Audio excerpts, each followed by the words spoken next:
Bakit kailangan ko pang ipaalam sa'yo, ha? Ikaw nga hindi mo ipinapaalam sa akin kapag nagbibigay ka sa nanay mo. Noong nakaraan, akala mo ba hindi ko napansin na inabutan mo siya ng 1,000? Ang kapal ng mukha ng nanay mo, hindi man lang mahiya.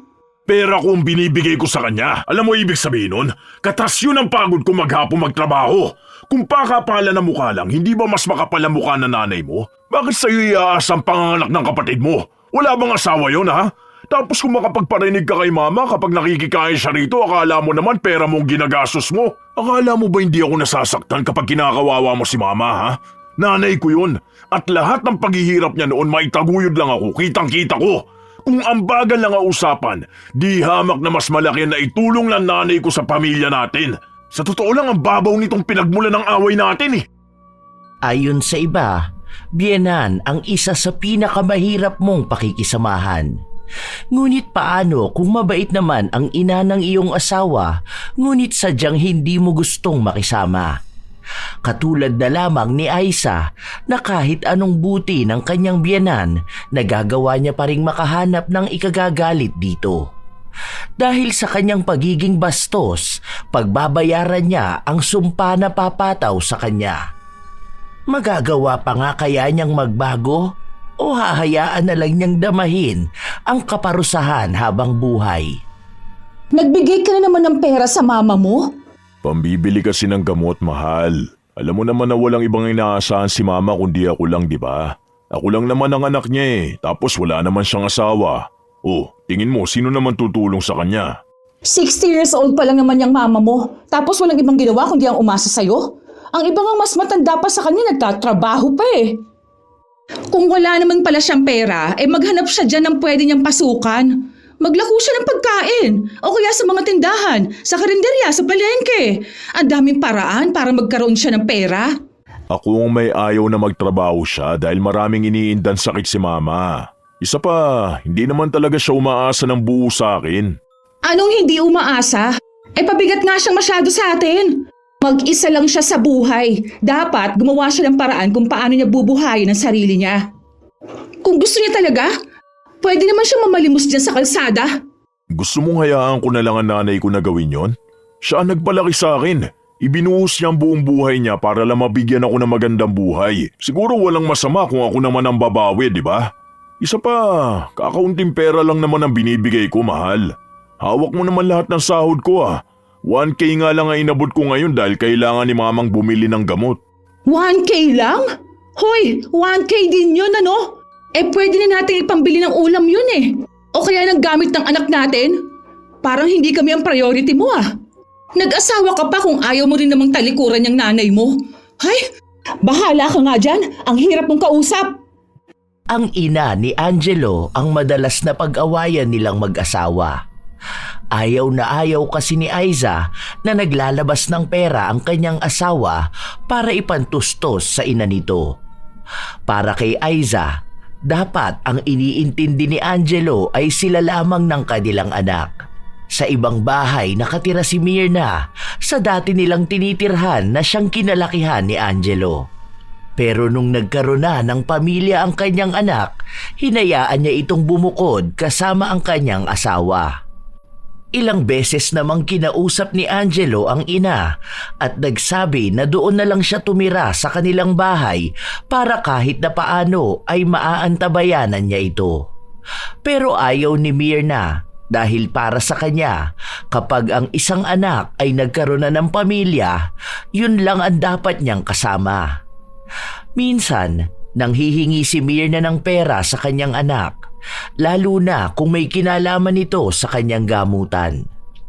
Nahihiya rin kasi ang matanda na manghingi dahil alam niyang hindi ganon kalaki ang sahod ng kanyang anak at sapat lang pantustos para sa pangangailangan ng kanyang pamilya. Pero ang nakikita ni Aiza, lahat ng bagay ay inaasa ni Myrna sa kanyang asawa. Kaya kapag nalalaman niyang nag-aabot ito ng pera, agad niyang inaaway. Hindi pa naman talaga kasal ang dalawa pero 5 taon na silang nagsasama sa iisang bahay. Isang Sabado, namasyal si Myrna sa bahay ng kanyang anak kung saan naroon ang kanyang apo. Ay, ang maganda kong apo. Halika nga rito. Ayusin natin yung buhok mo. Iipitan kita. Lumapit sa kanya ang bata pero itinuturo nito ang kanyang noo at sinabi na gusto niyang magpabangs. Ay nako, hindi pwede apo. Dapat magpaalam muna sa mami mo bago ka magpagupit, ha? Teka, nasaan ba ang mami mo? Hinanap ni Myrna ang kanyang manugang. Nagsimula siya sa kusina ngunit wala ito roon. Kaya naisipan niyang kumatok sa kwarto pero walang sumasagot. Nang buksan niya, walang tao. At doon naman biglang dumating si Aiza. May bitbit siyang malaking soft drink. Anong ginagawa mo dyan sa kwarto namin, ha? Tinitingnan ko lang kung nandito ka. Bumili ka pala sa tindahan. Kunwari ka pa. Malamang may ninakaw ka dyan, ano? Kapag may nawala kaming gamit, isa lang ang sisisihin ko. Ha? Bakit naman ako magnanakaw? Hindi ko ugali yun. Hindi ugali. Nagkukunwari ka pa dyan. Malamang gagawin mo yon dahil wala kang pera, di ba? Pwede mo yung ibenta para makabili ka ng pagkain mo. Kahit na kailan, hindi ko yun ginawa. Hindi ko kayang kainin ng pagkain galing sa nakaw ang pinambili. Kahit nung bata pa si Angelo, kahit na magkandakuba ako sa paghihirap, hindi ko naisipan na galawin ang gamit ng iba. Ano ba kasi ang ginagawa mo sa bahay namin, ha? Wala si Angelo, nasa trabaho siya. Ano yan? Manghihingi ka na naman ba ng pera sa kanya? Tinalaw ko lang naman ang apo ko. Miss na miss ko na kasi siya. Alam ko naman na nasa trabaho ang anak ko. Wala akong intensyon na manghingi ng kahit na ano. Kung si Ivy ang pinunta mo, sige. Pero wag mo nga asahan na aabutan kita ng pera ngayon, ha? Dahil wala akong maibibigay. Para sa pamilya namin itong bigay sa akin ng asawa ko. Agad na ring nagtungo sa kusina si Aiza matapos niya yung sabihin. Nasakta naman si Myrna sa mga salitang sinabi sa kanya ng manugang pero hinayaan na lamang niya at hindi na dinamdam pa ng maigi. Kilala niya si Aiza. Ganun talaga yun magsalita kaya inuunawa na lamang niya. Iniisip niya na hindi naman yun mamahalin ng kanyang anak kung walang nakitang mabuting ugali si Angelo. Nagpatuloy na lamang makipaglaro si Myrna sa kanyang apo. Hanggang sa bumalik si Aiza, may dala siyang merienda pero iisa lang yon at para lamang sa bata. Sinabihan lang siya na kung gusto niya, kumuha na lang siya ng tubig sa kusina. Pero wag niyang pakikialaman ang pagkain sa lamesa dahil nakatabi yon para kay Angelo. Ngumiti lang si Myrna at sinabi na hindi naman siya nagugutom. Pero nang makaalis si Aiza, ang mismong apo niya ang naghati ng pagkain at ibinigay sa kanya. Noong una, ayaw sana niyang tanggapin pero dahil isinusubo na sa kanya ng apo, kaya kinuha na rin niya ito. Gabi na nang umuwi si Myrna. Ang akala niya ay hindi siya maaabutan ng anak pero sa paglabas niya, saka namang dating ni Angelo. Oh, ma, nandito ka pala. Oo, gusto ko kasing makita ang apo ko. Tuwang-tuwa nga ang bata nung makita ko.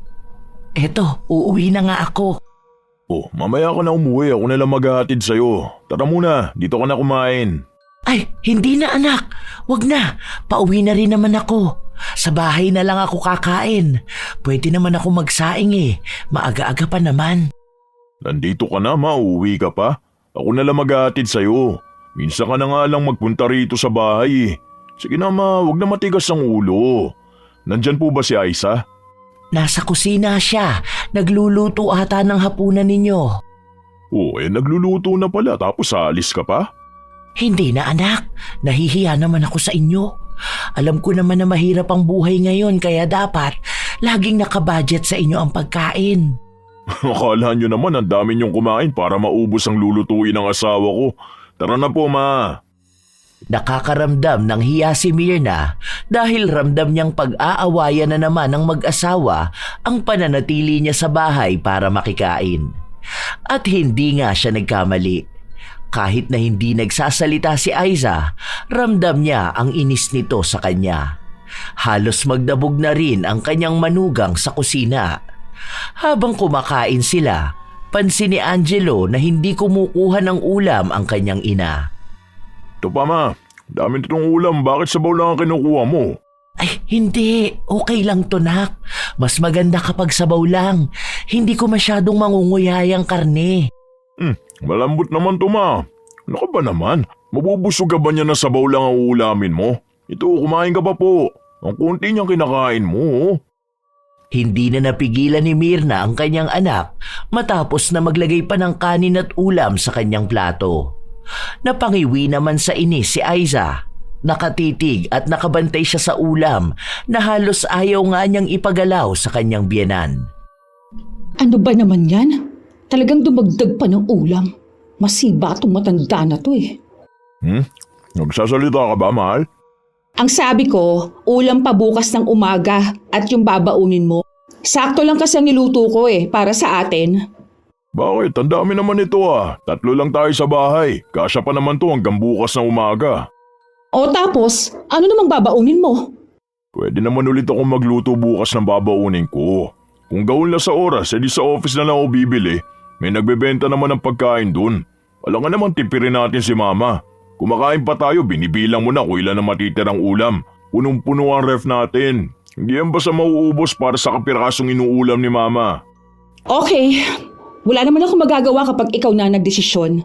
Asawa mo lang naman ako, di ba? Huwag na kayong magtalo. Anak, okay na. Busog na rin naman kasi ako. Kaya nga sabi ko sa'yo na huwag na. Imposible na mabubusog kayo agad, ma. Ang konti lang niyang kinain nyo. Okay lang talaga, ha?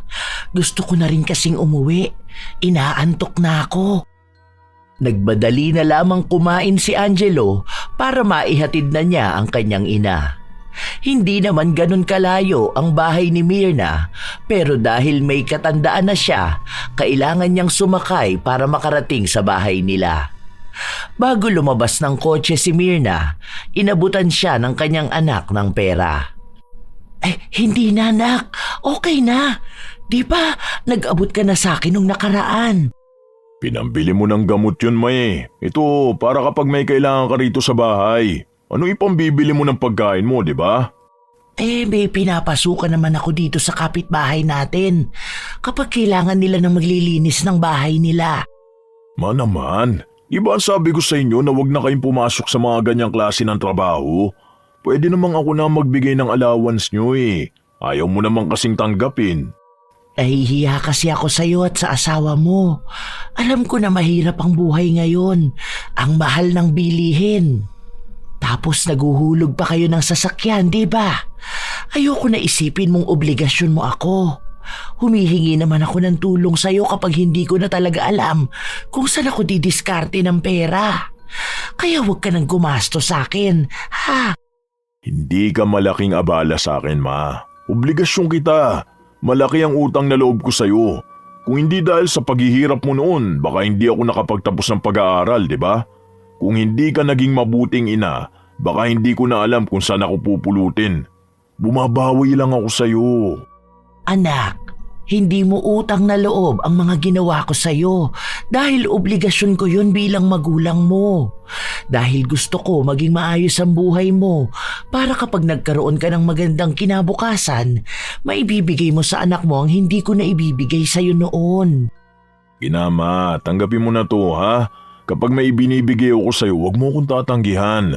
Dahil gusto ko yun at hindi mo ako pinipilit. Alanganin pang tanggapin ni Mirna ang bigay sa kanya ng kanyang anak. Pero nang ilagay mismo ni Angelo ang pera sa kamay niya, kinuha na lang niya ito.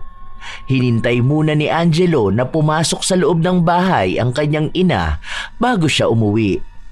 Pagkarating niya sa kanyang bahay, naabutan niya ang kanyang asawa na nasa sala. Mukhang masama ang timpla. Oh, bakit ganyan na naman ang mukha mo?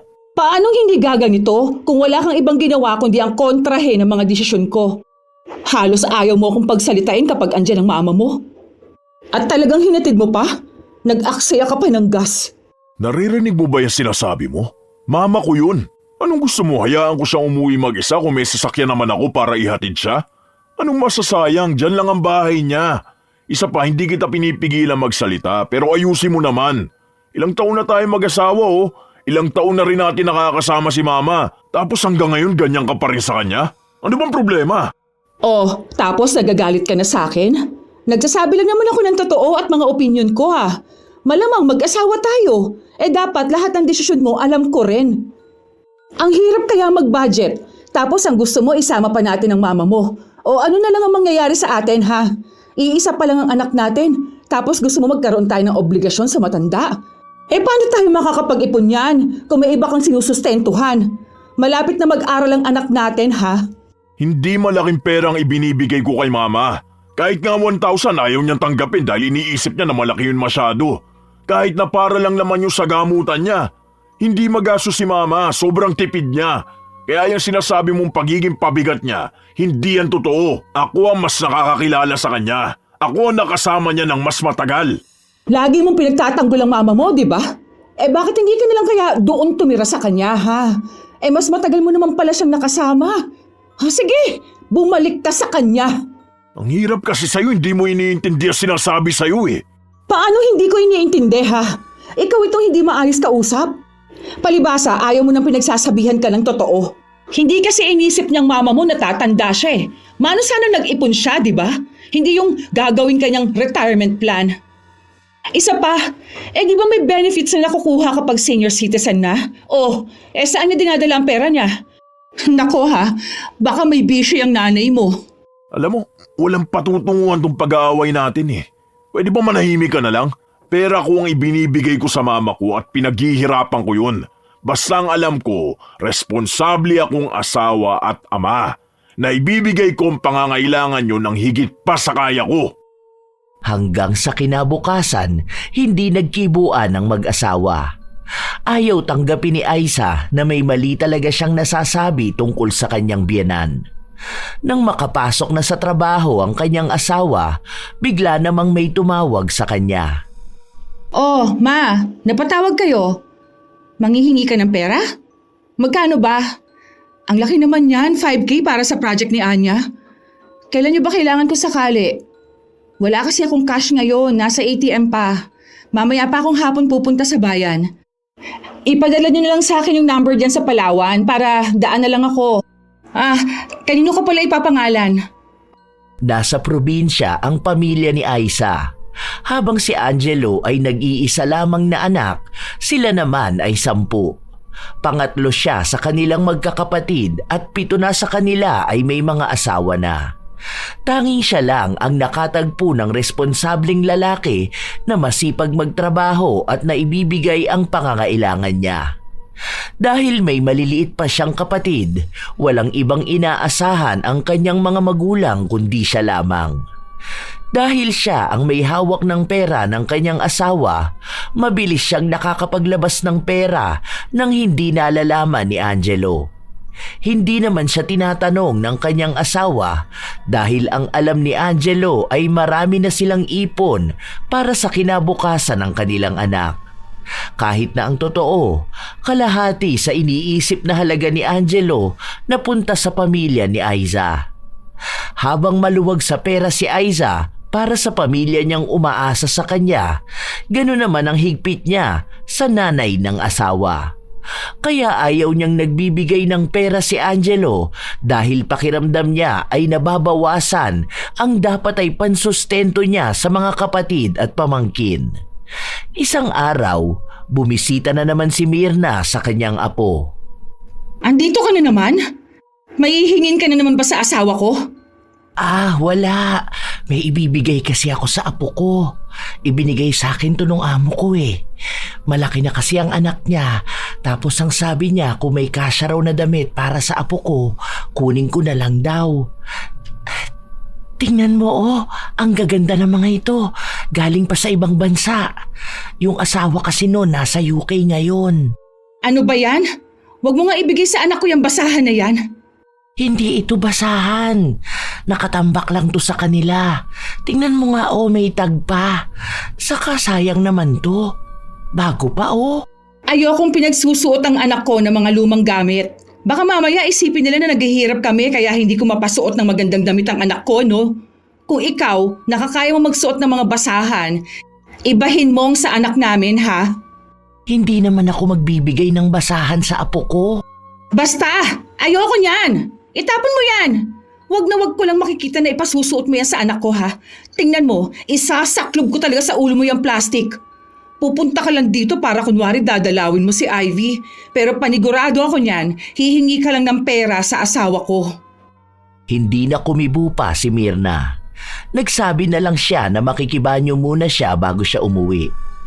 At doon siya palihim na naluha. Nararamdaman na naman niyang tila ba pabigat siya sa buhay dahil matanda na siya. Sinusubukan naman niyang hindi umasa sa kanyang anak pero ganun pa rin pala ang tingin sa kanya ni Aiza. Agad na ring umuwi sa kanilang bahay si Mirna. Nang kinagabihan, patulog na sana siya nang may kumatok sa pinto. "Anak, anong ginagawa mo rito? May kailangan ka ba?" Wala naman, Ma. Tara, labas tayo. "Ha? Lalabas? Saan naman tayo pupunta?" Wala lang. Tara na, nagugutom na ako eh. Kain tayo sa labas. "Kasama ba natin ang pamilya mo?" "Nako, wala pa naman akong pera ngayon. Saan ba tayo kakain? Yung kaya lang sana ng natitira kong pera ngayon. Siguro, kahit sa lugawan na lang dyan sa kanto." Ano ka ba naman, Ma? Bakit iisipin mo pa yung kaya lang ng budget mo? Malamang sagot ko na to. Tayong dalawa lang, date tayo. Nagpaalam si Angelo sa kanyang asawa na may dadaanan pa siyang importanteng bagay kaya hindi siya kaagad makakauwi. At hindi siya sa bahay nila kakain. Hindi naman alam ni Aiza kung ano ang gagawin niya kaya hinayaan na lang siya. Nang magtungo sila sa isang mamahaling kainan, nakaramdam ng hiya si Mirna. Halos ayaw niyang pumili ng pagkain. Ano, Ma? Bakit ang tagal mo naman dyan? Kanina ka pa palipat-lipat dyan sa menu. Wala ka bang gusto? Lipat tayo ng kainan. Ano po bang gusto niyong kainin ngayon? Ang mamahal naman dito. Tingnan mo nga ang spaghetti nila, 350 pesos isang plato.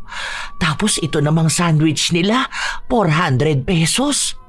Wala pa rito yung mga nasa 50 pesos lang. Ma, mura na yan. Huwag mo intindihin ang presyo niyan. Pumili ka kung anong gusto mong kainin. Gusto niyo ba magkanin o itong spaghetti at sandwich? Gusto niyo po ba magtubig or juice? Ay, wag yan anak. Ang mahal kasi niyan eh. Magkano na yan Baka umabot ka ng 1K para lang sa pagkain ko. Sayang ang pera Baka kailanganin niyo pa yan sa bahay niyo. Dagdag ipon na rin yan. Okay nga lang sa akin kahit doon tayo sa lugawan eh. Mas mura yun. Hindi ka gagastos ng 500. Ma, kakainin mo naman to kaya bakit panghihinayangan mo? Ano ka ba? Ngayon nga lang ako manlilibre sa'yo, kailangan mo pang bilangin kung magkanong mailalabas ko. Okay na to, ha? Ito na o-orderin ko. Nakakahiya talaga anak. Sana sinama mo ang asawa mo at anak mo. Nakakakonsensya naman na tayong dalawa lang ang kakain sa ganitong lugar. Dapat ang kasama mo palagi kapag ganito ang pamilya mo. Diba, ang turo ko sa'yo, sila ang gawin mong priority. Priority ko naman po sila, Ma. Pero hindi naman ibig sabihin na hindi na ako babawi sa'yo, di ba? Wala namang mawawala kung paminsan-minsan tayong dalawa naman ang lalabas. Ang pangako ko sa'yo noon na kapag may pera na ako, dadaling kita sa masarap na kainan. Hindi na tayo magtsatsaga sa mga lugaw na walang lasa sa kanto. Deserve mo naman to, May. Kaya huwag kang makakaramdam ng pagka-guilty. Hindi mo naman kasi maaalis sa akin na maisip yun. Para kasing inaagaw ko ang oras mo sa pamilya mo pati na rin ang pera mo. Basta kapag sinabi ko na para sa'yo, talagang para sa'yo yun, ha? Nakaramdam ng tuwa ang puso ni Mirna. Doon niya napagtanto na tama ang pagpapalaki niya sa kanyang anak.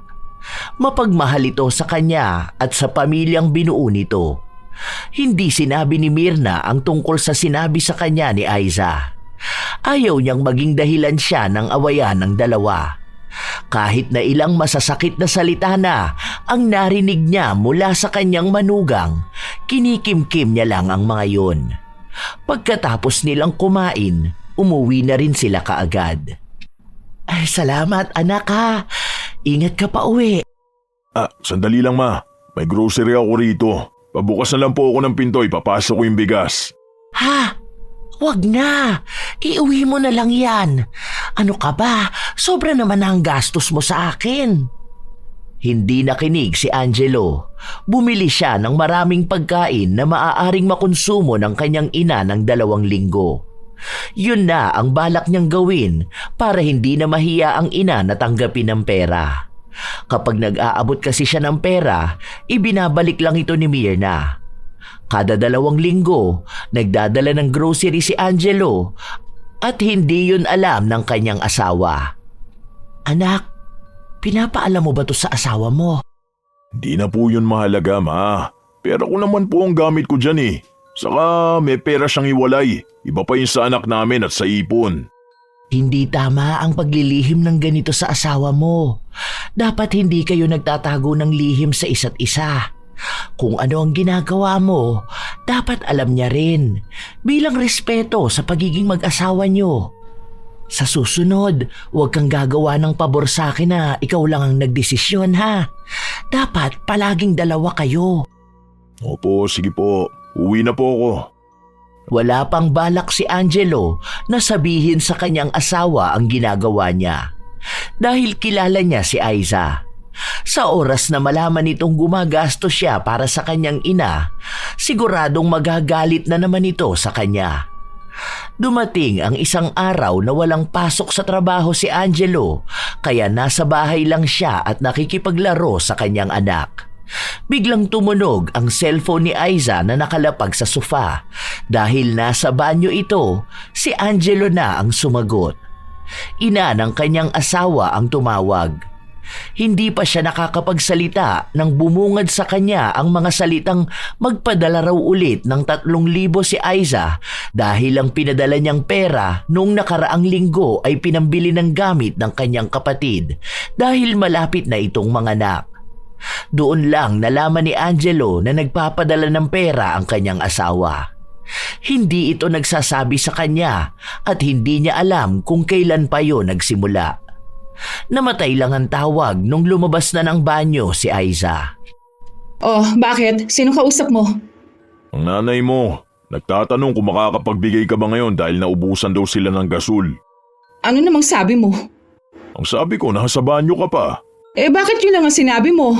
Hindi mo man lang naisip na magpresenta at sabihin na magpapadala ka sa kanila? Kailangan nila ng pera sa bahay. Minsan na nga lang silang manghingi ng tulong sa akin eh. Kung ang nanay mo nga isang hingi lang sa'yo, bigay ka na kaagad. Tapos, yung nanay ko, parang kailangan pang pag-isipan bago ka maglabas ng pera. Oh, ano na naman kinalaman ni mama ha? Dahil kapag siya ang mag-aabala sa'yo, okay lang na magbigay ka. Kahit na hindi mo na sabihin sa akin, di ba? Maglalabas ka ng pera para lang may maibigay ka sa kanya. Talaga ba? Talagang dinadawit mo pa si mama kahit na wala naman siyang kinalaman ha? Ano bang sinabi ko sa nanay mo na nanghihingi ng 3,000 dahil nagamit daw yung binibigay mo 5,000 pambili ng gamit ng kapatid niya? Sige nga, sino sa akin ngayon ang hindi marunong magpaalam kung saan ginagamit ang perang pinaghirapan ko para sa pamilya natin? Tingnan mo, iniiba mo na kaagad ang usapan natin. Palibasa, gusto mong ipagtanggol ang sarili mong ina. At yung sa akin naman, parang napakabigat sa kalooban mo kung ano mang itutulong ko sa kanila. Kailan ba kita pinigilang tumulong sa kanila? Di ba kahit naman nung hindi pa tayo kasal, lahat ng sahod mo ay pinapadala mo sa kanila? May narinig ka ba sa akin? Wala, di ba? Dahil alam kong gusto mo makatulong sa kanila.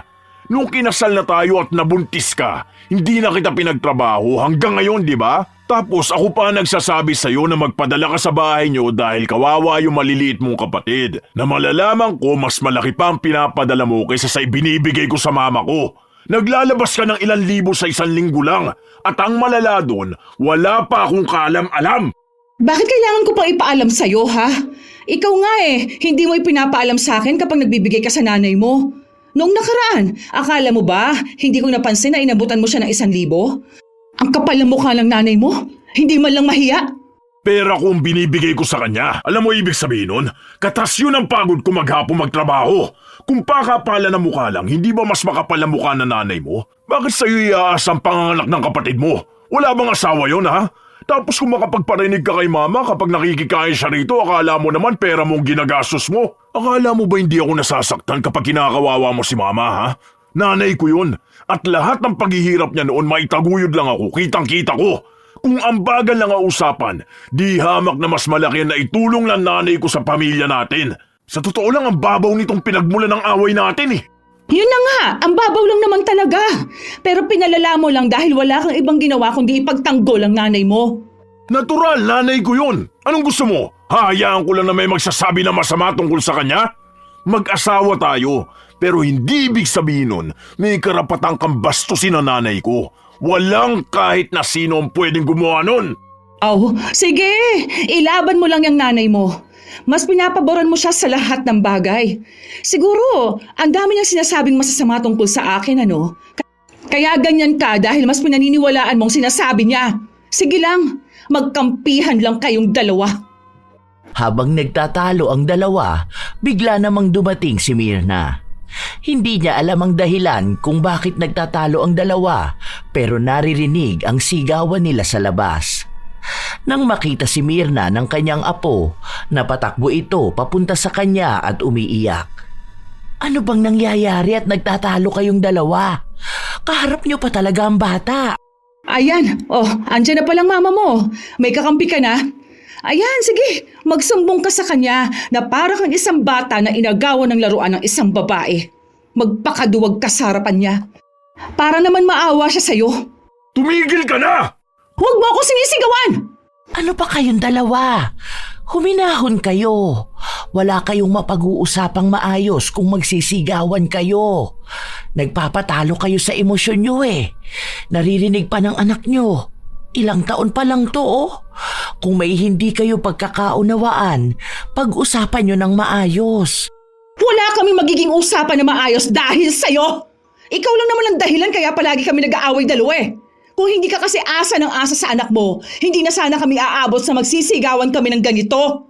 Maayos naman kaming dalawa eh. Kung hindi ka lang dikit na dikit sa pamilya namin. Pasensya na. Hindi ko alam kung anong pinagtatalunan nyo at ako pa ang naging dahilan. Ay, ano ba ang mali kong nagawa? Marami! Ikaw mismo! Ikaw yung mali! Hingi ka ng hingi ng pera sa asawa ko. Kung hindi mo naman pala kaya mabuhay mag-isa, sana namatay ka na lang! Tumigil ka na! Huwag mong pagsasalita ng ganyan na mama ko. Sa susunod na ulitin mo yan, sinasabi ko sa'yo, uuwi ka ng probinsya nyo at dun ka makikisiksik sa nanay mong walang ibang inatupag kundi ang magbuntis, mag-anak na marami at iasa sa taong nakakaangat ang buhay nila. At talagang tinakot mo pa ako, no? Akala mo ba hindi namin kaya ng anak ko nang wala ka? Wala akong sinabi na isasama mo ang anak natin sa paghihirap nyo. Hindi ka magiging mabuting ina sa kanya. Alam mo kung bakit? Dahil ngayon pa lang, hindi ka na mabuti sa nanay ko. Kaya anong maituturo mo sa bata, ha? Ituturo mo sa kanya maging bastos sa nanay na magiging asawa niya? Pasalamat ka si mama ang biyenan mo. Dahil kung iba yan, baka unang maling salita pa lang ang nasabi mo, dudugo na yung bunganga mo. Buwisit kayo! Magsama kayong dalawa! Padabog na nagtungo si Aiza sa kanilang kwarto. Si Angelo naman, hindi pa rin natatapos ang panginginig ng kanyang laman sa galit. Nailabas na niya ang lahat ng galit na matagal na niyang kinikimkim.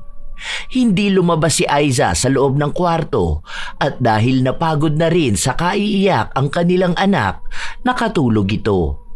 Dinala muna ni Angelo ang bata sa kwarto nito bago niya kinausap ang ina. Pasensya ka na anak ha. Hindi ko naman akalain na ako pa pala ang makakasira sa relasyon ninyong mag-asawa. Pasensya ka na talaga. Ang sabi ko naman kasi sa'yo huwag mo na akong intindihin. Huwag ka nang mag-abala pa sa akin. Kaya ko naman ang sarili ko. Pasensya ka na, ma. Sorry talaga sa mga narinig mo. Hayaan mo na lang munang humupa ang galit ni Aiza. Tapos, saka mo siya kausapin. Maging mahinahon kayong dalawa. Walang magandang patutunguhan kung uunahin ninyo ang galit. Isa pa, isipin ninyo ang kapakanan ni Ivy. Sa totoo lang po, napapagod na ako sa kanya. Pinipilit ko naman siyang intindihin. Kaso ang hirap Ayoko siya magdamot sa pamilya niya. Pero gusto niya maging madamot ako sa'yo. Kung wala si Ivy, naku, baka matagal na kami naghiwalay niyan. Tama nga po talaga sinasabi nila. Dapat kung pipili na magiging asawa, yung hindi madamot. Iba-iba kasi talaga ang ugali ng mga tao. May pangit na ugali ang isa at meron din naman silang mabuting pag-uugali. Pero hindi naman ibig sabihin na gano'n na sila noon. Mananatiling ganoon sila habang buhay. Bigyan mo ng pagkakataon na magbago ang isang tao. Binigyan ko na po siya ng pagkakataon. Ilang taon na po ba kaming kasal? Ang ayoko po kasi sa lahat yung pupunahin ang pagtulong ko sa'yo. Opo, hindi ko kayo obligasyon kasi hindi nyo rin naman ako inuobliga na bigyan kayo ng pera o tulungan kayo.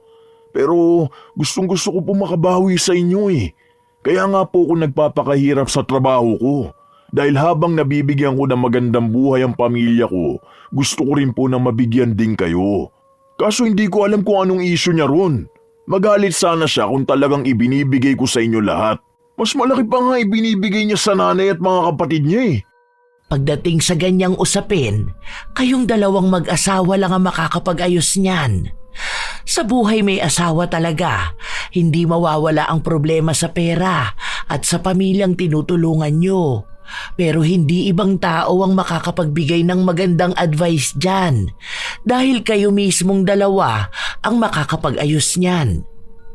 O sige na, kapag naging maayos na ulit si Aiza, pag-usapan nyo yan ha. Huwag na sana yang lumala at umabot pa na maghihiwalay kayo. Alam mo naman na ang hirap kapag hindi magkasama ang mga magulang, hindi ba? Huwag sana yung maranasan ni Ivy. Kahit na ilang beses nang humingi ng tawad si Angelo sa kanyang ina ukol sa inaasta ng kanyang asawa, hindi pa rin maaalis ang bigat sa kanyang kalooban. Lalo pa kapag nakikita niya ang kanyang ina na tumatanda na at nahihirapan.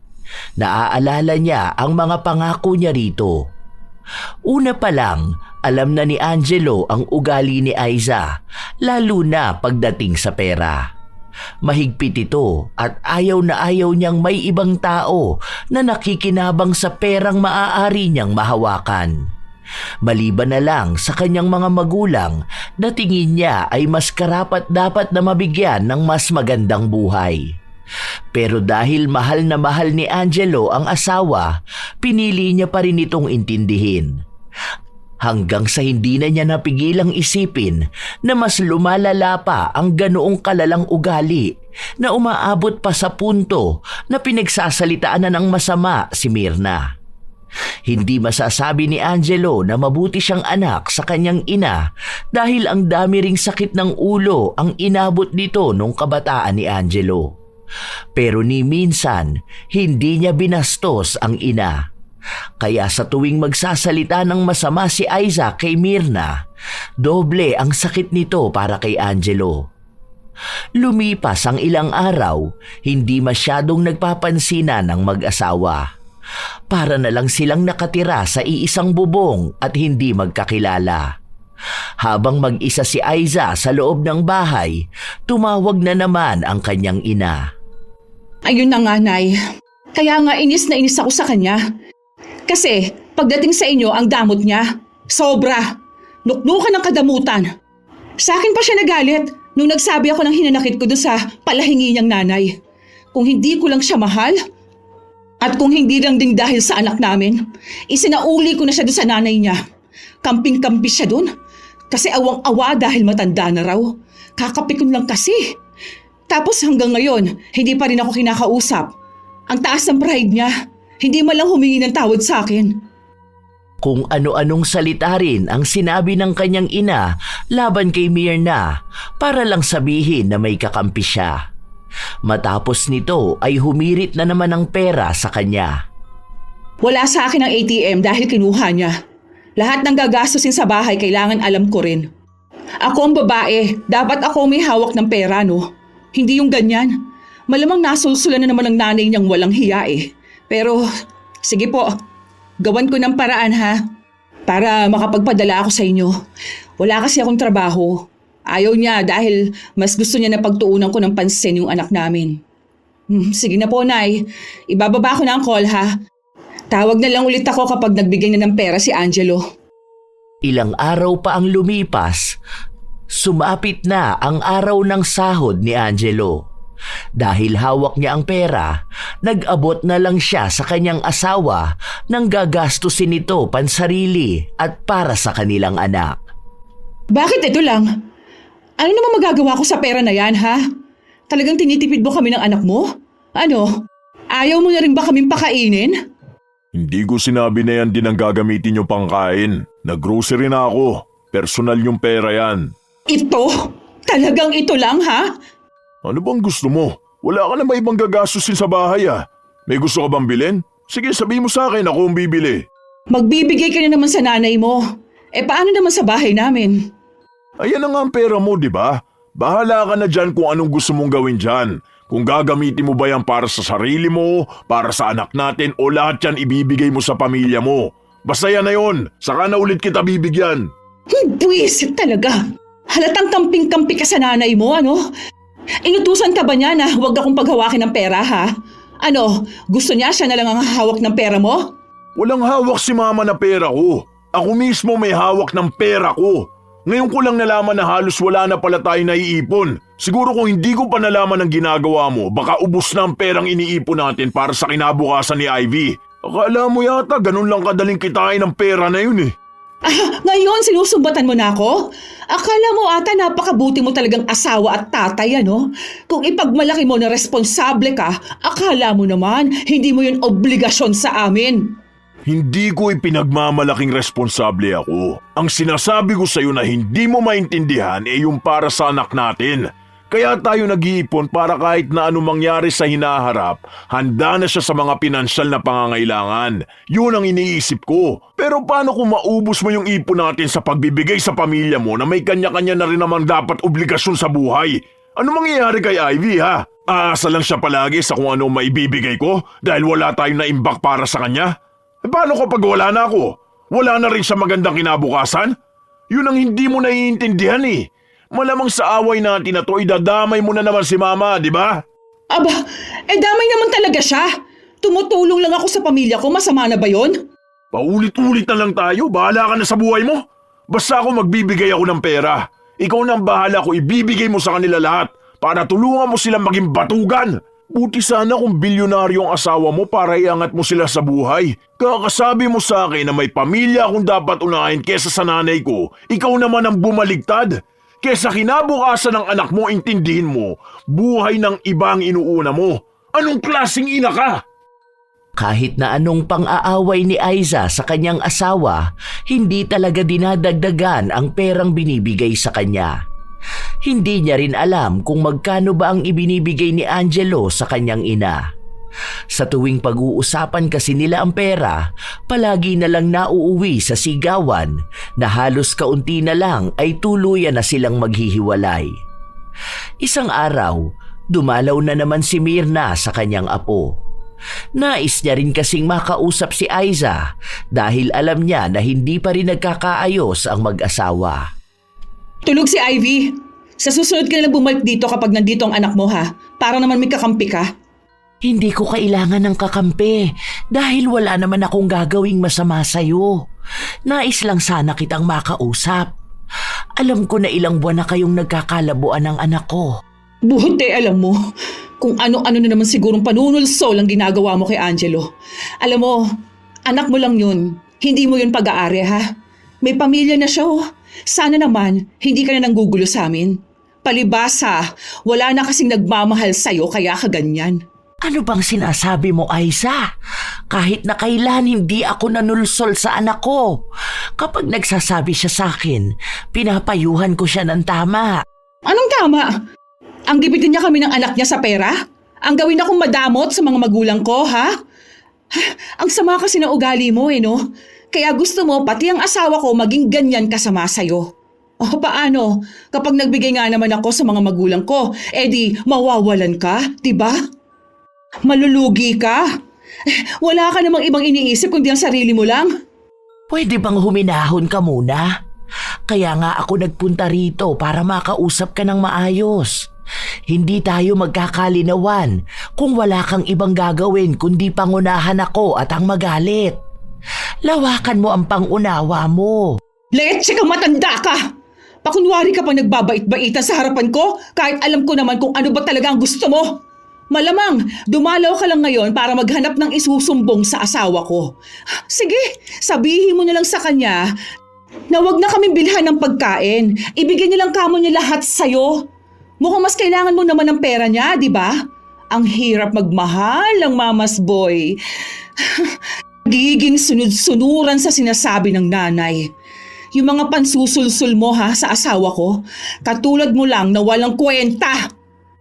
Hindi ko alam kung bakit mo pinipilit isiksik ang sarili mo sa pamilya namin. Kung tutuusin, hindi ka naman namin kailangan dito. Kung pwede lang nga sana na huwag ka na magpakita Mamatay ka na ba yung ganon? Para nang sa ganon, wala na kaming kahati kay Angelo. Kulang na kulang ang lahat ng ibinibigay niya sa amin dahil lahat ng atensyon niya kinukuha mo. Nagsiselos ka siguro kapag pamilya niya ang inuuna niya kesa sa'yo? Hindi totoo yung sinasabi mo. Kung alam mo lang kung paano ko pagsabihan ng anak ko na kayo ang unahin. Mahal ko rin kayo ng apo ko. Mahal mo ang pera ng anak mo. Mukha ka kasing pera. Pabigat ka sa buhay. Wala kang pakinabang. Walang kwenta. Dapat mamatay ka na lang Magpakamatay ka na lang kaya. Kesa pahirapan kami, di ba? Buwisit ka! Buwisit! Malas ka sa buhay namin! Umalis ka nga sa harapan ko! At habang lalong nagtatagal na nakikita kita, lalo ako nagagalit. Ipinagtabuyan ni Aiza ang kanyang biyenan. Ni hindi man lang niya hinintay kung may nais itong sabihin. Dahil kahit ano namang paliwanag sa kanya ni Myrna, wala siyang pakialam. Opinyon niya lang ang mahalaga para sa kanya. Dinamdam ng maigi ni Myrna ang sinabi sa kanya ng manugang. Halos hindi na siya kumakain, hindi na rin makatulog dahil hindi maalis sa isipan niya ang mga salitang binitawan ni Aiza. Hanggang sa isang araw, inatake siya at kinailangang dalhin sa ospital. Mabuti na lang at may kapitbahay siyang nakapansin kaagad sa kanya. Nasa trabaho si Angelo pero umuwi siya matapos na malaman ang nangyari sa kanyang ina. Inabot pa hanggang kinabukasan bago nagising si Myrna. Naroon lang sa kanyang tabi ang kanyang anak. Bakit hindi ko maigalaw ang kanan kong katawan? Nagkaroon kayo ng mild stroke. Paano? Huwag niyo na pong pilitin ang sarili niyo, ma. Huwag po kayong mag-alala. Nandito lang ako palagi sa tabi niyo. Huwag kayong matakot. Dahil hirap makapagsalita si Myrna, hindi niya masabi sa kanyang anak ang mga nais niyang sabihin. Nagpasya si Angelo na sa bahay nila titira ang kanyang ina dahil hindi naman niya kayang iwan ito na mag-isa sa bahay niya. Pero dahil sa ginawa niya, mukhang hindi payag ang kanyang asawa. Gagawin mo pa talaga akong taga-alaga ng baldado. Hindi mo yan dalhin dun sa bahay niya. Imposible naman na hindi niya kaya ang sarili niya, Malamang nag-iinarte lang yan dahil gusto ng pera. Hindi ko sinabi na ikaw magbabantay sa kanya. Nag-hire na ako. Bukas papasok na yon. Pwede ba? Mag-ingat ka nga sa pananalita mo, ha? Na-stroke si mama. Tapos sasabihin mong pabayaan ko? Magdadagdag ka pa talaga ng gastos para lang sa ibabayad mo sa magbabantay sa kanya. Napaka-espesyal naman yung nanay mo. Dagdag pasanin na naman. Lalong naging pabigat sa buhay. Alam mo, sana maranasan mo rin ang nararanasan ni mama para malaman mo kung gaano kahirap. Pinagsasabihan ako noon ni mama na huwag ako magbibitaw na masamang salita kapag galit ako. Pero hindi ko mapigilan. Kahit ayoko manumpa ng tao, nagagawa ko. Napakasama ba naman ang ugali mo Sagad na yan. Asawa mo ko. Tapos nagagawa mo akong pagsalitaan ng ganyan, ha? Asawa kita at nanay ko naman ang pinagsasalita mo na masama. Sana alam mo yun, di ba? Ayoko ng puro away dahil sabi ng doktor hindi yung maganda para sa kalagayan ni mama. Kaya utang na loob. Kung wala kang magandang sasabihin, manahimik ka na lang. Hindi natapos ang bangayan ng dalawa At kahit nasa loob ng kwarto si Mirna, dinig na dinig niya yon. Nakakaramdam siya ng hiya. Mas lalo niyang naiisip na nagiging pabigat na nga siya. Kung maaari lang sana niyang sabihin sa kanyang anak na pabayaan na lang siya para sa ikatatahimik ng relasyon nila ng asawa. Pero paano niya yun masasabi kung nahihirapan siyang magsalita? Ilang araw pa ang lumipas. Sa tuwing umaalis at pumapasok sa trabaho si Angelo, walang ibang naririnig si Mirna kundi masasakit na salita mula sa kanyang manugang. Isang araw, nakita ni Aiza ang nag-aalaga kay Mirna na nagluto ng bukod na pagkain. Ano yan? Bakit ka nagluto ng pagkain ang hindi mo man lang sinasabi sa akin? Hindi lang ang asawa kong boss mo, ha? Parehas lang kayo niyang baldadong inaalagaan mo. Hindi gumagamit ng utak. Walang galang sa taong nakatira dito sa bahay. Nangatwiran nito sa kanya na si Angelo mismo ang nag-utos sa kanya na gawin yun. Pero wala pa ring ibang ginawa si Aiza kundi ang magalit at magbunganga. Pumasok din siya sa loob ng kwarto ni Mirna kung saan nakahiga lang ito sa kama. O ano, sarap ng buhay mo dyan, ah. Nakahiga lang, tapos may nag-aalaga pa para sa'yo. Ayos. Ni hindi ka makatulong dito sa bahay. Dagdag ka pa sa gastos namin. Mas lalo kang naging pabigat at walang kwenta. Dapat nung inatake ka, hindi ka nalang nagising. Hindi Hindot, punyeta ka! Hay! Wala kang ibang ginawa kundi bigyan ako ng stress. Ano ba yan? Sakit ang ulo ko dahil sa'yo. Padabog na umalis si Aiza. Habang si Mirna naman ay naluluha na lang. Ilan pang masasakit na salita ang paulit-ulit at araw-araw niyang naririnig. Tila ba nagiging dahilan din ang mga salita na yon para mas lalo siyang mahirapan na gumaling. Mabuti na lang at mabait ang nag-aalaga sa kanya dahil pinapalakas nito lagi ang kanyang loob at tinutulungan siya para lumakas ulit.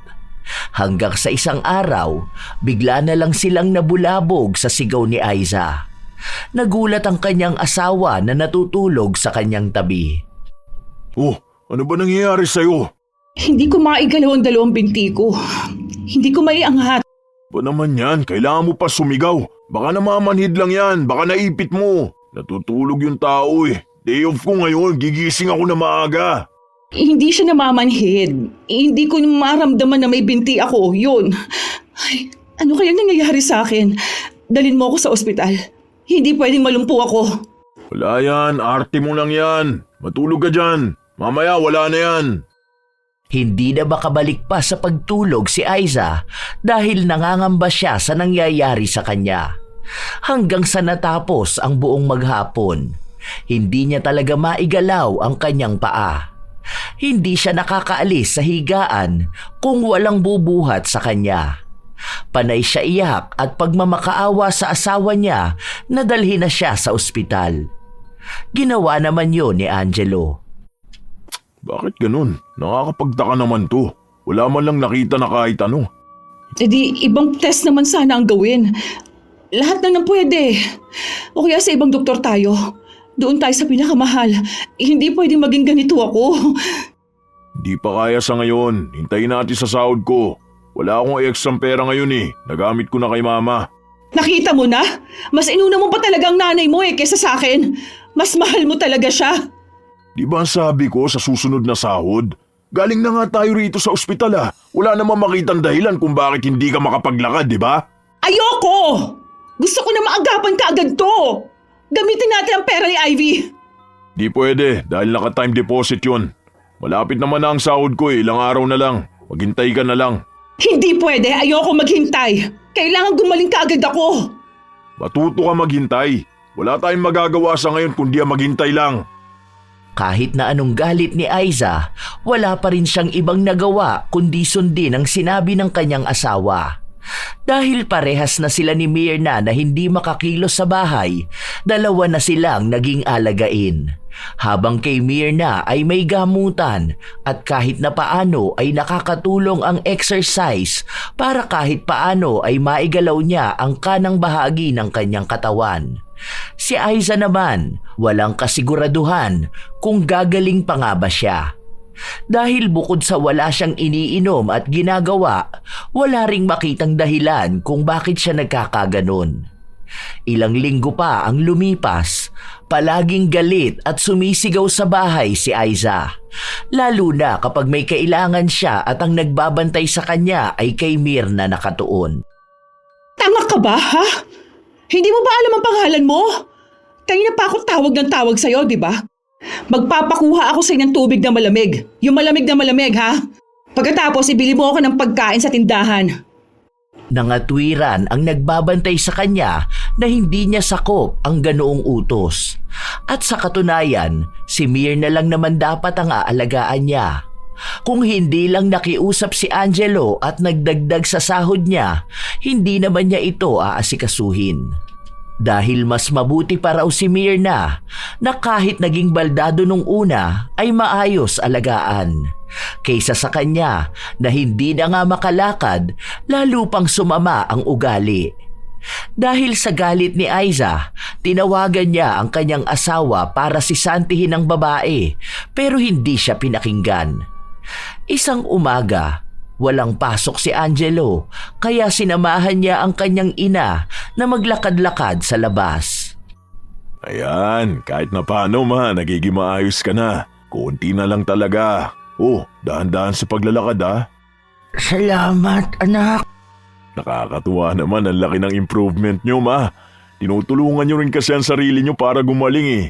Hayaan nyo, masaalagaan ko pa kayo para hindi na maulit ang nangyari. Pasalamat na lang talaga tayo na mild stroke lang. Sa susunod na linggo wala akong pasok 2 araw. Yung katrabaho ko ang sabi niya yung tatay niya rin daw na mild stroke noon eh. Tapos tuwing umaga naglalakad sila sa tabing dagat. Malaki rin daw ang tulong nun para gumaling ang tatay niya. Kaya gusto ko ganun ang gagawin natin tuwing wala akong pasok. Paano naman ang asawa mo? Kumusta na siya? Wala pa rin po nagbabago sa kanya eh. Ganun pa rin, di pa rin siya makapaglakad. Di ko nga alam kung gagaling pa yun eh. Kapag naman kasi inaalagaan siya, mas nauuna pa siyang magaling. Mainitin masyadong ulo. Bukas may bagong tatao sa bahay. Nag-hire ako ng kasambahay. Ang dami mo ng gastos. May isa pa naman po akong pinapasukan na trabaho ngayon. Konting tiyaga lang po talaga. Saka kailangan niyo po yun sa bahay. Sino po mag-aasikaso sa inyo doon, di ba? Sino maglilinis ng bahay? Kapag naging maayos na ako, tutulong ako sa bahay. Kailangan niyo po muna magpagaling ng tuluyan. Hindi po kayo pwede magpakapagod masyado. Ayoko pong mas lumala pa ang mangyari sa inyo. Makinig po kayo sa akin, ha? Bumalik na rin sila sa bahay bago magtanghali at si Angelo ang nagluto ng pagkain. Matapos nun, binuhat niya ang kanyang asawa papunta sa kusina. Nang maabutan nitong mas nauna pang naroon si Myrna, nakaramdam na naman siya ng inis. Andiyan na naman yung matanda na yan. Doon yung nga pakainin niya sa kwarto niya. Nasa harapan tayo ng pagkain. Utang na loob, magkaroon ka naman ng respeto. Respeto? Para saan pa at kailangan respetuhin yung matanda na yan? Sige, kapag tapos mong kumain, ikaw mag-isang bumalik sa kwarto. Gumapang ka. Total, hindi ka naman nakakapaglakad, di ba? Anak, tama na yan. Huwag kang magsasalita ng ganyan sa asawa mo. Umirap lang si Aiza. May pagdadabog pa siya habang kumakain. Isa kasi sa dagdag na galit niya ay ang unti-unting gumagaling si Myrna habang siya naman ay walang pinagbago. Hindi niya pa rin magalaw ang kanyang mga paa at kahit na kailan hindi niya tatanggapin na matutuluyan na siyang maging baldado. Ilang araw pa ang lumipas, biglang nakatanggap ng tawag si Aiza mula sa kanyang ina. At sa halip na kumustahin ang kanyang kalagayan, ang bungad sa kanya ay ang paghingi ng pera dahil walang pambili ng gatas ang kanyang mga pamangkin. Nang sabihin niyang may sakit pa rin siya at wala siyang maibibigay dahil kapos din sila, hindi na siya pinansin ng kanyang pamilya. At dahil doon, nakaramdam siya ng konsensya at awa sa pamilya niya. Kaya nang makauwi ang kanyang asawa, kinausap niya ito. Tumawag sa akin si nanay. Nagtatanong kung pwede raw ba ako makapagpadala ng 3K. Hanggang 500 lang kaya ko. Ang daming gastos ngayon sa bahay. Bayaran ng bills tapos bumili ako ng mga gamit ni Ivy. 500? Saan naman naaabot yan? Makakabili ba yan ng gatas para sa pamangkin ko? Kahit isang kainan nila kukulangin yan eh. Basta yan lang ang kaya ko. Bibili pa ako ng gamot ni mama eh. O ayan, inuuna mo na naman ng nanay mo. Mas mahalaga naman ang gamot ni mama lalo na ngayon nagiging maayos na siya. Bayad ko pa sa mga tumatao rito sa bahay para pagsilbihan ka, di ba? Ngayon ba na ikaw ang nangangailangan, kaya ka bang tulungan man lang ng pamilya mo? Wala nga silang pera, di ba? Kung ikaw ba matutulad sa akin, kaya ka bang suportahan ng nanay mo, ha? Kung hindi siya na-stroke at ako ang nagkasakit, oo, kampante ako na aalagaan ako ng mama ko. Tutulungan niya pa ako para lang lumakas ulit.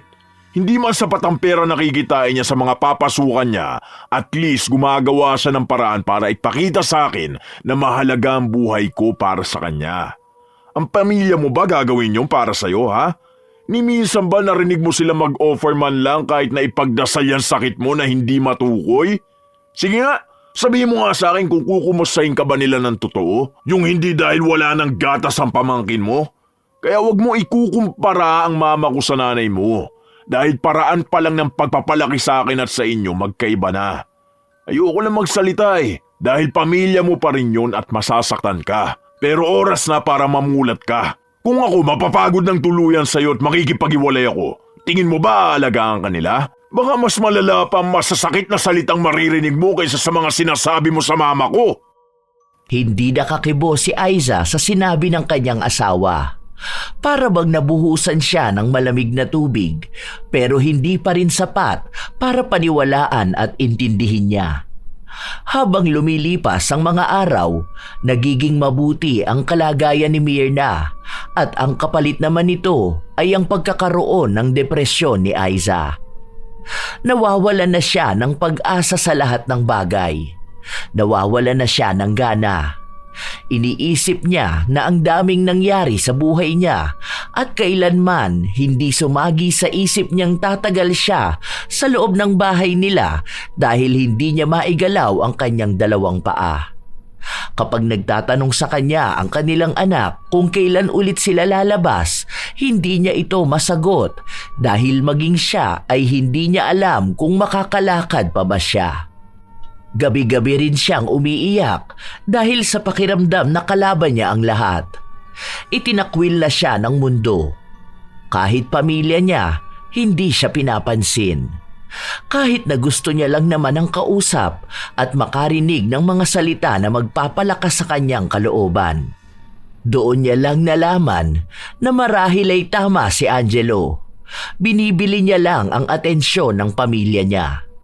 At sa oras na wala na siya at baon na siya sa sarili niyang paghihirap, wala sa kanyang mag-aabot ng kamay para lang isalba siya. Isang hapon, walang ginawa si Aiza kundi ang umiyak. Pinapatahan na siya ng kanyang anak pero ayaw niyang makinig. Hanggang sa lumabas ang bata at ilang saglit lang ay pumasok ang kanyang biyenan. Hindi pa ganon kagaling si Myrna pero mas mabuti naman na ang kalagayan niya kaysa nung una. Nakakakilos na siya pero kailangan ay maingat. Bawal siyang gumawa ng mga mabibigat na trabaho. Anong ginagawa mo rito? Ang sabi kasi ng anak mo, kanina ka pa iyak ng iyak. May masakit ba sa'yo? May dala akong pamahid dito. Hindi ko kailangan yan. Lumabas ka na. Saglit lang naman ito. Maganda to. Isa to sa ginagamit kong pamahid kapag may masakit sa kasukasuan ko. Bigay to ng kaibigan ko sa akin. Sinabi ko na nga ayoko, di ba? Hindi mo ba maintindihan? Alam mo, hindi makakabuti sa'yo kung palagi kang nagagalit. Maraming masamang epekto yan sa kalusugan mo. Nakaka-attract din niya ng mga negative energy. Sige na, halika na. Ano bang nangyari dito sa binti mo? Hindi nga namin alam, di ba? Hindi naman na ako gagaling, no? Kaya magyabang ka na kasi ikaw gumaling ka pa. Nakakalakad ka na, nakakakilos. Tapos maayos na ulit ang pananalita mo. Ako, hanggang dito na lang, di ba? Oh, ako na ngayon ang pabigat sa asawa ko. Ako na ang baldado. Magsaya ka na. Bakit naman ako magsasaya nang may nahihirapang ibang tao? Masaya ako na gumaling ako, pero hindi ibig sabihin na magiging masaya ako dahil ikaw naman ang hindi makagalaw. Isa pa, huwag mong sabihin na hindi ka nagagaling. Maniwala ka lang. Iwala. Sus, pampalubag loob lang para sabihin. Ano ba? Huwag ka na nga dyan. Huwag mo ring hawakan ang binti ko. Baka mas lumala pa ako. Hindi nakinig si Myrna sa sinasabi ng kanyang manugang. Pinahiran niya ang binti nito at saka niya marahan na hinihilot. Wala namang nararamdaman si Aiza kaya pilit niyang pinapaalis si Myrna. Nang matapos hilutin ng kanyang biyana ng kanyang binti, hindi pa rin ito kaagad umalis. Oh, ano pang ginagawa mo rito? Sige na, lumabas ka na. Huwag ka na rito at naiinis lang ako kapag nakikita kita. Alam mo anak, hindi ko alam kung bakit ba galit na galit ka sa akin. Iniisip ko kung may mali ba akong nagawa. Kung sakali man na may mali akong nagawa sa'yo at hindi ko alam, patawarin mo ko. Pero kung nagagalit ka lang sa akin dahil pakiramdam mo inaagaw ko ang atensyon ni Angelo, hindi yan totoo. Ilang beses ko nang sinabi sa'yo. Sana makita mo kung gaano ka kamahal ng anak ko. Kaya sana huwag mong sayangin yun. Nakakapagod at nakakawala ng pagmamahal ang palaging pag-aaway. Huwag mo akong pangaralan na para bang isa kang mabuting asawa. Dahil kung mabuti kang misis, sana may tatay si Angelo. Hindi ako ang iniwan ng asawa ko. Ako ang nang-iwan sa kanya. Dahil ayaw ko makagisna ng anak namin ng puro sigawan sa loob ng bahay. Ayokong kalakihan ni Angelo ang puro galit. Dapat ang tahanan niya, yun ang pahingahan niya. Hindi lugar na gusto niyang takasan. Kaya wag mong gawing impyerno ang lugar na ito para sa anak mo.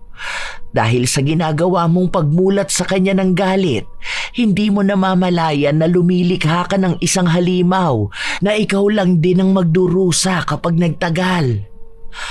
Kasi sa totoo lang, hindi lang sa akin ang patama ng mga ginagawa mong galit, kundi mas malaki ang epekto nito sa loob ng bahay niyo. Mahal ka ng anak ko, kaya kahit na masama ang loob mo sa akin, mahal din kita. Hindi ako nakakapagbigay ng payo sa iyo noon dahil kapag nakikita mo ko, pinapangunahan mo ng galit. Pero ngayon, sana naman, huwag mong hintayin na maubos ang pagmamahal ng anak ko para sa iyo. Dahil sa isang pagsasama, merong respeto. Hindi lang sa sarili mo, sa asawa mo, kundi sa mga taong mahal ng asawa mo. At yun ang pamilya niya. Hindi ako ang kalaban mo kundi ang sarili mo. Nagiging refleksyon lang ako dahil hindi mo makita ang problema kapag nakatingin ka sa salamin. Kaya hanggat may pagkakataon pa, sana pag-isipan mo ang mga ginagawa mo. Hindi na nagsalita pa si Aiza. Gusto niyang ilabas pa ang galit niya pero unti-unting pumapasok sa utak niya ang nangyayari. Naisip niya na wala naman siyang maipagmamalaki sa kanyang asawa. Kung gagamitin niya ang anak nila bilang laban para manatili ang pagsasama nila, hindi yun magiging makatarungan sa bata. Dahil kung sakali man nagugustuhin talaga ni Angelo na makipaghiwalay sa isang baldado na walang pakinabang, kayang-kaya niya yun. Pwede siyang ipagpalit sa mas matino at mas mabait na babae. Doon unti-unting nagbago ang pakikitungo ni Aiza sa kanyang asawa. Nakakaramdam din siya ng hiya dahil ang daming ginagawa ni Angelo para lang malaman kung paano siya gagaling. Si Mirna naman, palagi niyang pinupuntahan sa kwarto si Aiza. Kahit na walang epekto ang paghilot niya, ginagawa niya pa rin. Nagbabaka sakali siya na makatulong nga ito. Ma, Oh, bakit? May nararamdaman ka na ba sa ginagawa ko?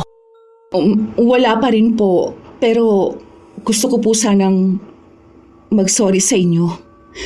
Ang dami ko pong nasabing masasakit na salita sa inyo. Tapos, kasasabi ko sa inyo na kayo ang pabigat. Biglang ako na ngayon ang pabigat sa buhay ni Angelo. Sorry po ha. Ang daming sama ng loob ang naipon ninyo dahil lang sa akin. Ang sama akong tao. Siguro po, karma na rin to eh. Kaya siguro pinaranas sa akin na maging baldado para malaman ko kung anong pakiramdam ng isang taong walang magawa at walang maitulong. Tapos ako, magsasalita pa ng masama. Salamat po at hindi ninyo ibinalik sa akin ang mas masakit na salita kahit na may kakayahan naman kayo. Alam mo anak, hindi ako ganong klase ng tao. May mga nakakagawa ng masama sa akin, pero isa lang ang iniisip ko. Maaaring ang ugali nila ay bunga ng katauhan nilang hindi nila matakasan o sa kung saang pamilya sila lumaki. Alam mo, wala naman kasing pinanganak na masamang tao. Nagiging masama lang ang isang tao sa kung ano ang nakikita niya sa paligid niya. Sorry po talaga, Ma. Akala ko kasi kapag nabibigyan ka ng pera at sustento ng asawa ko, nalulugi ang pamilya ko. At dapat kapag meron ka, dapat meron din silang makukuha. Dahil nakikilala lang naman nila ako kapag may naibibigay ako eh. Pero kayo po, kahit na wala akong kwentang tao, inaalagaan niyo pa rin po ako. Sa mga panahong sukong-suko na ako, wala man lang sa pamilya ko naglakas ng loob ko. Dahil abala sila sa pagdiskarte ng pera. Habang kayo po, hindi niyo ako hinahayaan na mawala ng pag-asa. Ang swerte ko na po sa inyo at sa anak ninyo. Masyado lang talagang masama ang ugali ko. Sorry po, Ma. Sorry po. Hindi po sapat ang sorry sa dami kong kasalanan sa inyo. Walang humpay ang paghingi ng tawad ni Aiza. Bumuhos na rin ang kanyang luha habang ang biyenan naman niya ay nagbibigay ng mga positibong salita. Naging maayos silang dalawa. Palagi pa ring hinihilot ni Mirna ang binti ng kanyang manugang hanggang sa hindi nila namamalayan na ang dami na pala nilang napag-usapan. Mga bagay tungkol kay Angelo at mga kwento ng buhay nila na hindi nila nagawang pag-usapan noon. Inabot din ng halos 1 taon bago nakaramdam ng pagbabago si Aiza. Hindi pa kumpirmado kung talagang makakapaglakad pa siya. Pero dahil kusa na niyang nagagalaw ang ibabang bahagi ng kanyang katawan, alam nila na kaya pa kung magtutuloy-tuloy lang ang ginagawang panghihilot ni Mirna. Isang gabi, habang magkasama ang mag-asawa, napag-usapan nila ang tungkol kay Mirna. Mahal, dito na lang tumira si Mama, ha? Oh, himala yata ikaw na ang nagpresenta. Bati na kasi kami. Pero seryoso, pwede naman siya rito eh. May isa pa namang kwarto. Tsaka aalis na yung isang nag-aalaga sa akin, di ba? Yung kasambahay na lang ang maiiwan. Tapos ako, nakakagalaw naman na ako. Hindi ko pa nga lang talaga kaya pag walang alalay. Salamat naman hindi na natin pinagtatalunan tong ganito. Ang tahimik ng buhay natin kasi di na tayo nagsisigawan eh. Kaya nga, sorry mahal ha sa mga nagawa ko sa'yo noon. Kapag nasasaktan din kita kapag may nasasabi akong masasakit na salita sa nanay mo. Alam ko naman na masakit yon bilang ikaw ang anak. Kaya sorry talaga. Buti na lang mahal mo ako, no? Siguro, iniwan mo na ako kung hindi. Sorry din sa mga nasasabi kong masasakit kapag nag-aaway tayo. Lalo na kapag nasisigawan kita. Ang red flag ko dun. Pogi talaga kapag mga red flag. I love you, pogi kong asawa. I love you too, Mrs. kung bugnutin. Noon. Pagaling ka para makagala na ulit tayo, ha? Doon muling bumalik ang sigla ng pag-iibigan ng mag-asawa. Ang dating nalamatan ng panay-awayan, muling nanumbalik ang sigla dahil sa pag-amin ng kamalian at ang paghingi ng tawad. Naging maayos din at masaya ang pagiging magkasundo ni Mirna at Aiza. Halos inabot din ng taon bago tuluyang nakalakad si Aiza. Hindi nila alam kung paano yun nangyari dahil una sa lahat ay wala naman siyang iniinom na gamot dahil walang makitang sakit. Marahil dahil na rin sa pag-aalaga ni Mirna at sa kung paanong nagbago ang ugali ni Aiza. Habang magkakasama sila, nagiging mas mabuting ina rin si Aiza sa tulong ng kanyang biyenan. Ang tunay na pamilya naman ni Aiza, bibihira na lang kung tumawag sa kanya. Minsan, si Angelo na ang kusang nagsasabi sa kanya na magpadala, lalo na kung kailangan talaga nila sa bahay. Pero binigyan siya ng limitasyon at sinabi niya na alam na rin niya sa kanyang sarili ang ibig sabihin ni Angelo. Dahil bumabawi-bawi pa lang din sila sa dami ng pera na nagastos nila nung sabay sila ng kanyang biyenan na nagkasakit. May mga tao talaga na nagiging bastos ang pananalita, lalo na sa kanilang mga biyenan. May iilan kasi na iniisip na naaagaw ang atensyon ng kanilang asawa at ang pera na dapat ay buong napupunta sa kanilang pamilya. Pero tandaan na hindi naman ibig sabihin na inaako pa ng anak ang responsibilidad sa magulang ay kakawala na siya sa pagiging anak. Ang ibig sabihin lamang nito ay hindi niya kailanman makakalimutan na siya ay anak at ang pinapairal niya ay paggalang at pasasalamat. Huwag lang sanang magkaroon ng mga magulang na aabuso sa kabutihan at pera ng anak. Timbangin ang lahat ng bagay. Huwag maging masama sa isang taong kabutihan lamang ang nais na ibigay sa iyo. Ang biyenan ay hindi kalaban. Bago pa man nakilala ng anak ang kanyang asawa, ang mga magulang muna ang humubog at nagpalaki sa kanya. Hindi lahat ay nabibigyan ng biyaya na magkaroon ng mabuting biyenan at tapat na asawa. Kaya kung may nagmamahal sa iyo ng totoo, huwag mong hayaan na malaso nito ng galit na nakatago sa iyong sarili. Ang pag-ibig at respeto kailanman ay hindi dapat sinusukat sa pera o pag-aari. Sapagkat sa dulo, hindi nagwawagi ang puot at kasamaan. Ang nananatili ay ang mabuting alaala ng isang pusong marunong magmahal at ng isang kaluluwang marunong magpatawad. Maaari nga sigurong tunay na minsan hindi nagtatagpo ang dalawang mabuti, ang mabait na biyenan at mabait na manugang. Dahil minsan, kundi biyenan ang makakalaban, ang manugang naman. Kayo ba mga apo? Ano ba ang inyong karanasan na maaaring may kahalintulad sa ating kwento ngayon? At ano naman ang inyong opinyon tungkol sa ating mga karakter? Shout out sa ilan sa mga masusugid na tagapakinig ng mga istorya ni Lola Telang. Heli Borja, Jeline Sapra, Angel Rose 5, Melanie Mel, M. Rose Strong OFW in Kuwait, Gracia Balitaan, Riza Rizardo, Corina Realubit, Chichi, Shiva Ledesma, Belenda Cabiroy, Pinados Melin, Easy Flores, Diana Tumang, Miss Waray, Kimberly Espanyola at sa kanyang asawang si Kirben Espanyola, Jack at sa kanyang mama na si Benang Mapagdalitol. Advanced happy birthday din kay Ruth Ann Migano sa September 21. Salamat sa pakikinig nyo.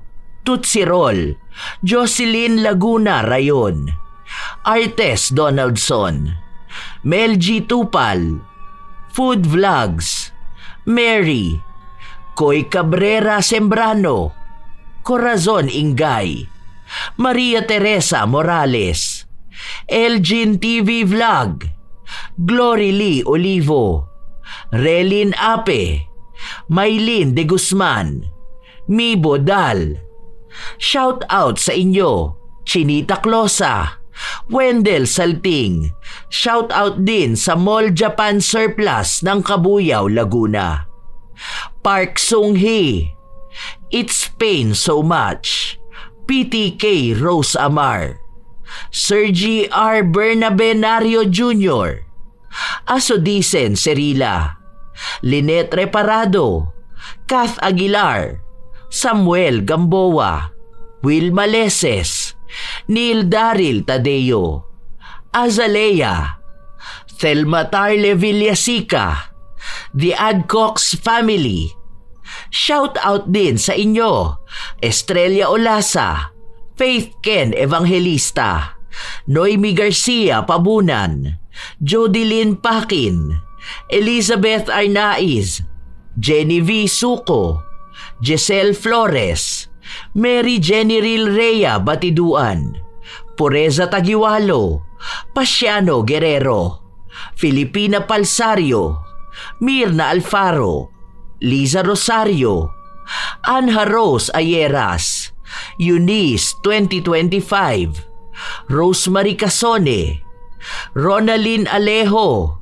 Shout out din sa kanyang manager na si Rose Ann Pastor, ang kanyang co-clerk na si Ate Agnes Reyes, kina Jobelyn, Gilbert Sagun, Kuya Alex Adion at sa kanilang mga SG na sina Angelo Valmores at VJ Brillantes, Lolita Indencio, Jerilyn Bayron, Susana Llobrera, Joy ng Bahrain, Roberto Crimen, Gemma Liagas, Chiki So, Norse Cubar, Eina Lagrosa at Malu Suklan, Malia Torres, Cherry May Libiran, Andrea Birtez, Lynn Nicolas, Luis, Jano, Mase, Malen at sa lahat ng tropang Tamulmol Gang, Pamela Allen, Larnie Azurin, Fiela Muhammad, Leonora Concesino. Shout out sa mga apo kong sina Sydney Crosswind at sa kanyang anak na si Christine Lane Bandoho, Supladang Pasaway, Lovely Rose Roa at Princess Rain Roa Alawami, Kimpoy Feliciano, Hazel Fiesta, Marida Lightworker, Gia Gigi, Francisco Neng, Jeremy Saranillo Francisco, Matt Sarol, Mel Santarita, Esteli Reyes at sa Reyes family ng Marikina City, AJ Chua, Vicky Yabut, Roy Lacandalo, Josefina Fuelias, Mike James Tapak, Will Maleses, Leonisa Cobo, Raquel Hasegawa, Lynn Hasegawa, Elise Padilla, Lydia Lopez, Gemstone Claro, Lance MBB, Rosalina Bugayong, Ami Yong, Ami Bag, Angelina Ignacio, sa buong Team Manok ng Amsik Angeles City, Pampanga, Ray Galedo at sa Galedo family ng Kabuyao, Laguna. Advanced happy birthday kina Luri Ann Vitalicio sa September 18 at kay Jenny Suzuki sa September 17. Ito ang inyong Lola Telang at maraming salamat sa lagi niyong pakikinig, mga apo.